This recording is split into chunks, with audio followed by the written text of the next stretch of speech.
ପୂର୍ବତନ କେନ୍ଦ୍ରମନ୍ତ୍ରୀ ସ୍ୱର୍ଗତ ସୋମେନ୍ଦ୍ର କୁଣ୍ଡୁଙ୍କ 31ତମ ଶ୍ରାଦ୍ଧବାର୍ଷିକୀ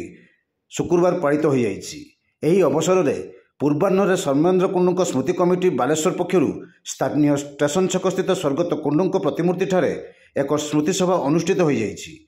କମିଟିର ସମ୍ପାଦକ ଅରୁଣ କୁମାର ସ୍ୱାଇଁଙ୍କ ସଭାପତିତ୍ୱରେ ଆୟୋଜିତ ଏହି ସଭାରେ ପୂର୍ବତନ ମନ୍ତ୍ରୀ ପ୍ରଫୁଲ୍ଲ ସାମଲ, ପୂର୍ବତନ ମନ୍ତ୍ରୀ ରଘୁନାଥ ମହାନ୍ତି, ପୂର୍ବତନ ବିଧାୟକ ଜୀବନ ପ୍ରଦୀପ ଦାସ, ପୂର୍ବତନ ବିଧାୟକ ପ୍ରଦୀପ୍ତ ପଣ୍ଡା, ପୂର୍ବତନ ବିଧାୟକ ସୁଧାଂଶୁ ଶେଖର ପରିଡ଼ା, ଶ୍ରମିକ ନେତ୍ରୀ ଯଶୋଧାରା ଦାସ, ପୂର୍ବତନ ଜିଲ୍ଲା ପରିଷଦ ସଭାପତି ଗିରୀଶ ଚନ୍ଦ୍ର ଦାସ, ପୌର ଉପାଧ୍ୟକ୍ଷ କୈଳାସ ଚନ୍ଦ୍ର ସେଠୀ, କାଉନସିଲର ମୀନା ମହାନ୍ତି, ସଞ୍ଜୀବ ଦାସ, ବ୍ରିଟ୍ ଅଧ୍ୟକ୍ଷ ଆଲୋକ କୁମାର ସାହୁ, ଡକ୍ଟର ଶିରିଷ ଚନ୍ଦ୍ର ଜେନା, ଶ୍ରମିକ ନେତା ଅରୁଣ ଜେନା, ପୂର୍ବତନ ମ୍ୟୁନିସିପାଲିଟି ଚେୟାରମ୍ୟାନ୍ ତପନ ଚକ୍ରବର୍ତ୍ତୀ,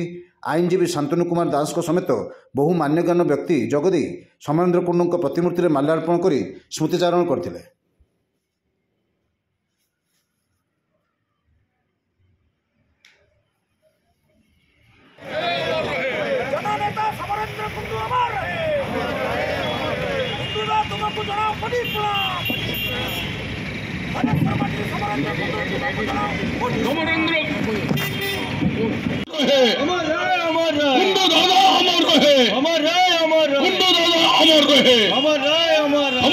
कुंडू दादा अमर रहे,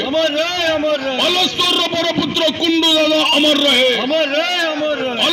कुंडू दादा अमर रहे, बालेश्वर परपुत्र कुंडू दादा अमर रहे, अमरेंद्र कुंडू अमर रहे, समरेंद्र कुंडू अमर रहे,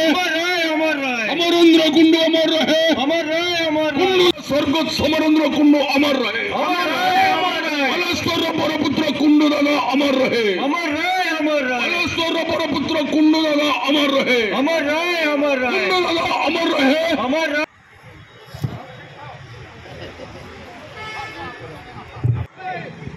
दीर्घ 31 वर्ष धरिकी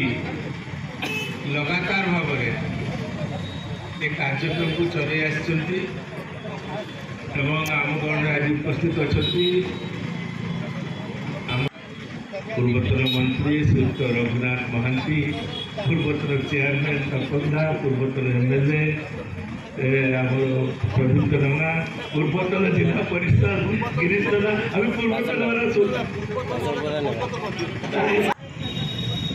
सहित मिसिकी केवे काम करना मिसी कथा देखी एत बड़ पद पदवी रही गर्व अहंकार दूर एवं राजनीति जो जिनस अच्छी को जीवी ना ताठू निजक दूर रखिपारे क्षमतार रही से आज जीवार 31 वर्ष पर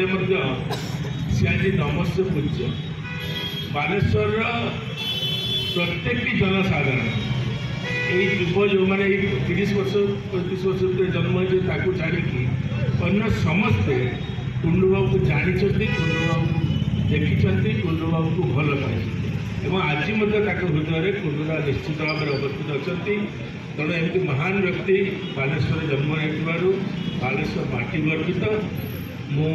अमर आत्मा पाखे मोर गभीर श्रद्धांजलि ज्ञापन करुच्ची।